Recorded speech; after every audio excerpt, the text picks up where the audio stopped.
pelan-pelan. Sebelum ambil air maka sangat disunahkan untuk berdehem 3 kali. Bagaimana caranya perempuan berdehem?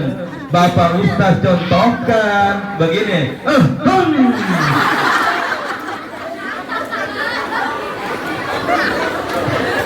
Yang kedua, yang penting jangan berdehem caleda. Bagaimana contohnya berdehem caleda?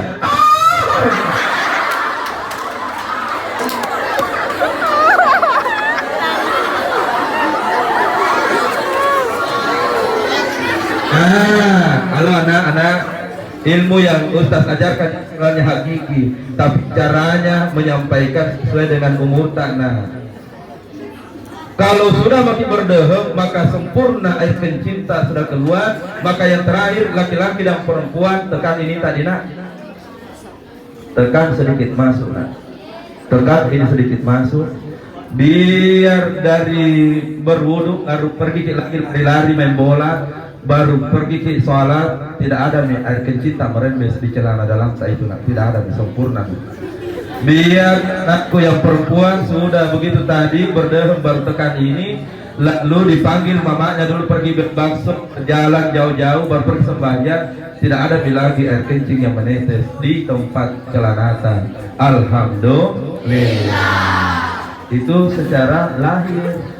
Sekarang dilompati secara batin lagi, yang mesti dibersihkan diri kita sebelum mi'raj salat di hadapan Allah, sebagaimana Nabi dibersihkan kembali hatinya, padahal hati itu tidak kotor dan tidak ada dosa sedikit pun.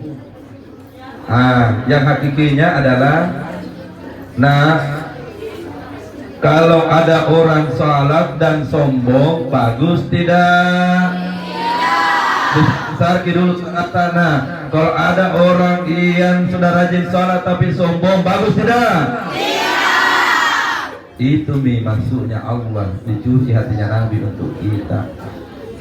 Sifat sombong itu Allah tidak suka anakku.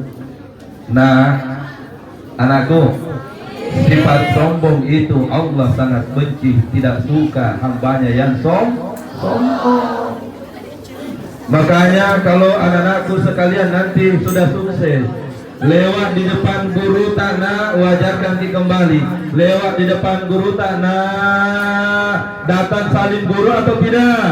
Salim. Tidak semangat. Kalau nanti sudah tamat kena, sudah pejabat makin, sudah ada pekerjaan, sudah banyak miwanta, dan angkit di depan, lewat depan guru tanah, mesti dicium tangannya atau tidak? Kalau lewat nanti di depan guru tanah, jangan pernah engkau sombong. Engkau tidak akan pernah bisa sukses seandainya bukan karena ilmunya guru tak Dina. Ustaz Ansar, kalau ketemu dengan gurunya SD, waktu SD dulu di Bantimurung, sebelum mondok di Santri Mangkoso, setiap kali berjumpa begini cara aku cium tangannya guruku perhatikan caranya Kucium baik-baik tangannya itu guru-guruku dari SD sampai yang pernah mengajarkan di bangku kuliah. Kenapa? Karena tidak ada artinya itu kesuksesan tak kalau sombong, lupa diri kepada orang yang mengajar kita. Alhamdulillah. Buang itu sifat tak itu sifat. Kenapa cuci hatinya bagi kita umatnya sebelum mi'raj di dalam sholat. Halo. Orang sombong tidak manusia saja tidak suka, apalagi Allah. Itu sifat yang pertama.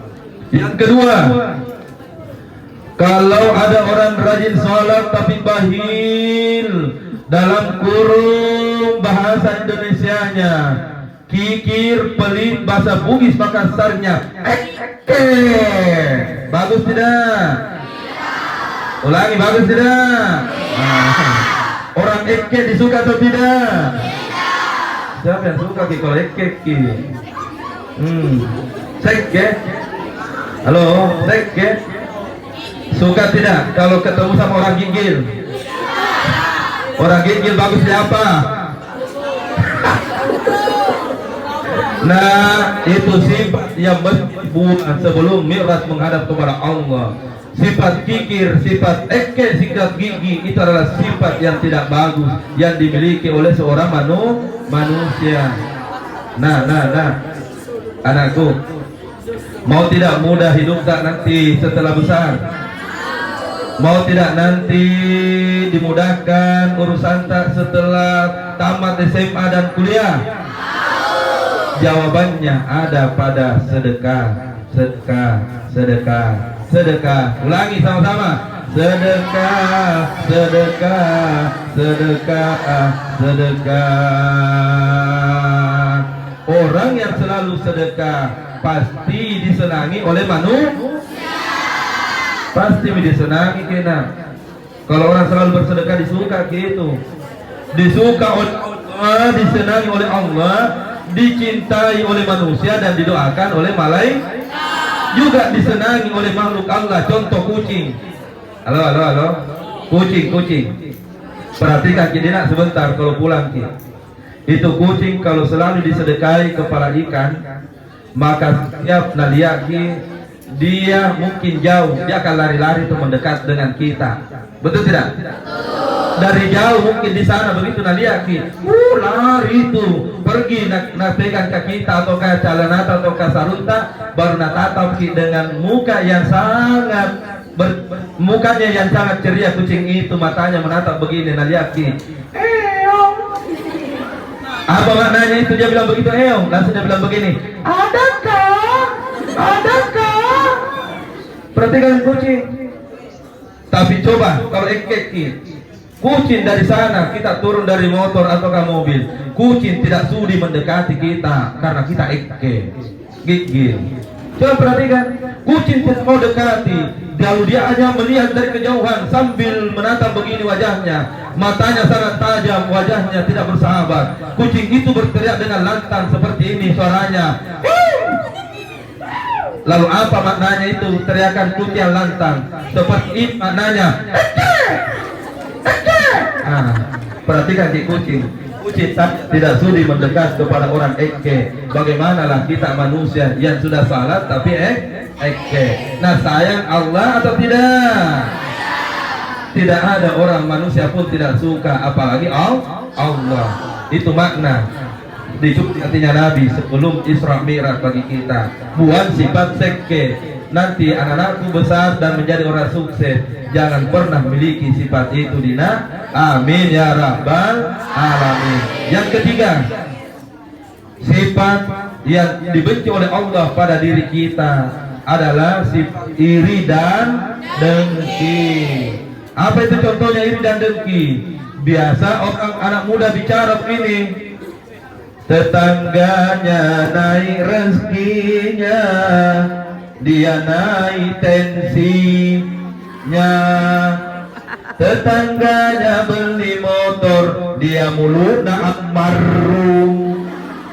Tetangganya beli mobil baru, dia dibawakan di mobil ambulans. Padahal rajin salat. Itulah sifat sebenarnya yang dibenci oleh, yang mestinya dibuang dulu sebelum kita menghadap Allah Subhanahu wa ta'ala. Amin ya rabbal alamin. Ayo lanjut lagi sebelum yang terakhir, kita lanjut lagi kasidahnya yang tadi. Sepohon kayu daunnya rimbun, daun buahnya serta walaupun hidup 1000 tahun, kalau tak sembahyang apa gunanya? Anakku, lalu apa maknanya itu salat 5 waktu? Nabi sampaikan dalam hadis Bukhari Muslim. Anak, sebagai pelajaran penting bagi kita semua. Nabi pernah duduk bersama dengan sahabat, lalu Nabi bersabda, "Ara'aitum law anna nahran babin." Apabila wahai sahabat di depan rumahmu ada air yang mengalir, di depan rumah tanah, yaghtasilu minhu, lalu engkau mandi di atas di sungai tersebut. Engkau mandi 5 kali. hal yabqa min syai'un, maka masih adakah kotoran yang ada di tubuhmu jika engkau mandi dengan sebersih-bersihnya 5 kali dalam sehari? Maka sahabat menjawab, la yabqa min darani syai'un ya Rasulullah. Sungguh tidak ada kotoran lagi yang melekat di tubuh ini ya Allah kalau kami mandi 5 kali sehari semalam. Lalu Nabi bersabda, kazalika masalul salawatul khamsin. Begitulah perumpamaan orang yang salat 5 waktu sehari semalam, yamhullahu bihin hataya, akan menghapuskan, membersihkan dirinya dari dosa-dosa yang telah dia kerjakan. Alhamdulillahirabbil alamin. Akhirnya kita tutup. Nah, sambung ayatnya. Wa aqimus shalah wa atuz zakah. Itu bukan 10 kali Allah ulangi, bukan 20 kali Allah ulangi, lebih 30 kali Allah ulangi berulang-ulang ayat itu bersama. Apa maknanya untuk kita semua? Maknanya adalah wa aqimus shalah, dirikanlah salat. Yang mana yang dimaksud dengan mendirikan salat? Orang yang salat tidak sombong lagi, sudah tawadu. Orang yang salat tidak lagi kikir karena ia tahu hartanya itu adalah titipan. Nah, mau dilihat kalau Allah mau ambil titipan. Lihat ini baru-baru itu beredar di media sosial, uang yang terbakar nilainya kurang lebih berapa miliar. Yang baru-baru kejadian di kita, kurang lebih berita yang kita dengar 50 sampai 60 miliar. Begitulah kalau Allah mungkin mau mengambil di harta. Makanya kalau kita sudah salat jangan kikir. Sebentar gitu semua harta. Kalau sudah salat iri dan dengki.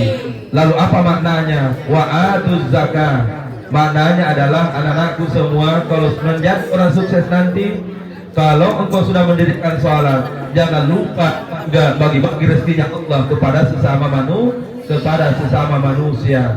Rajin salat, maka rajin bersedekah. Maka pasti kalau orang yang rajin bersedekah, pasti anaknya pun akan mudah rezekinya, insya Allah.